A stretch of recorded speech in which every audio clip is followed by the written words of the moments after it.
הכפר דבוריה שוכן על המורדות המערביים של הר תבור.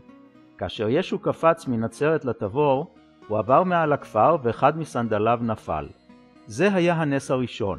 הנס השני קרה לאחרונה.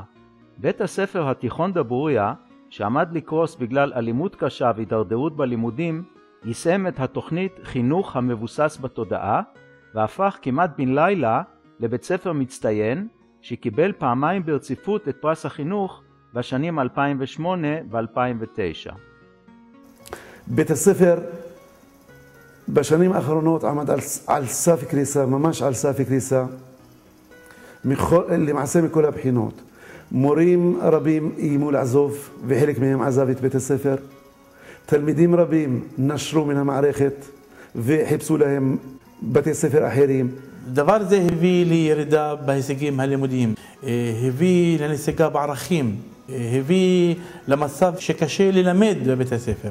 אנחנו ראינו שכדי לשנות את ההתנהגות של התלמידים או להתגבר על בעיית המשמעת, ראינו שצריך לשנות משהו בתוך התלמידים. לכן אנחנו הצלחנו להביא את המדיטציה.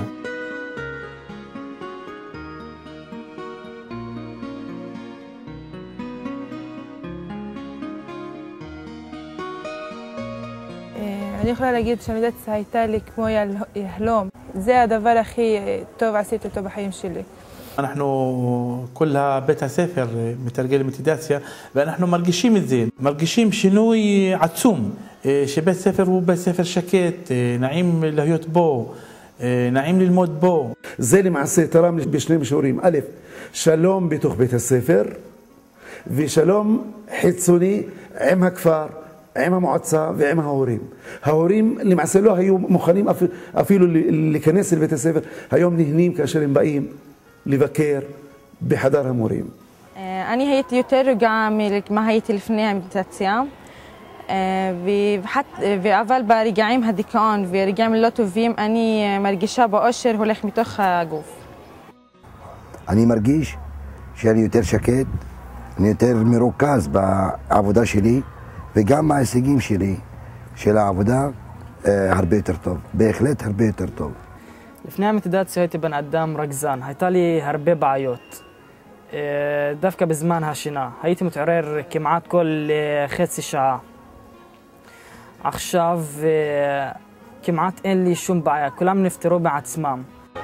לפני כך היו לי קשרים שלי עם הבנות, עם האנשים ככה, קצת הייתי בודד.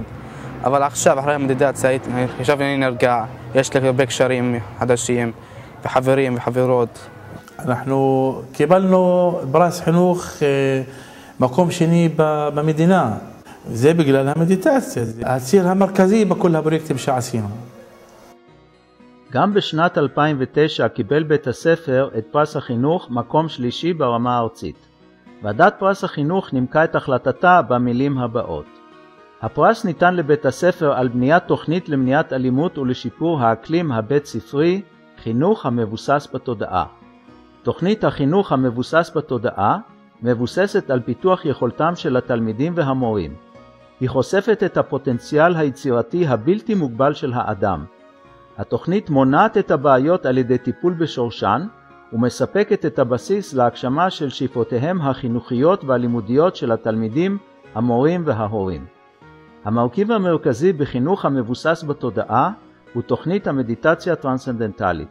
זו טכניקה חשיבתית טבעית ופשוטה המשפרת את יכולת הלמידה ואת ההתנהגות, מביאה לידי הצלחה והנאה בלימודים ויוצרת אווירה ממוקדת בכיתה, שיפור בהישגי התלמידים, עלייה בדימוי העצמי, צמצום של אלימות ושל אי סדר וסיפוק רב יותר של המורים בעבודתם. התלמיד מתחיל להשתנות באופן ממשי, וזה לא רק לתקופה של שנה, שנתיים, שלוש, אלא אנחנו נותנים לתלמיד את האפשרות שהוא כל החיים שלו באמצעות המדיטציה הוא יכול להצליח בחיים שלו.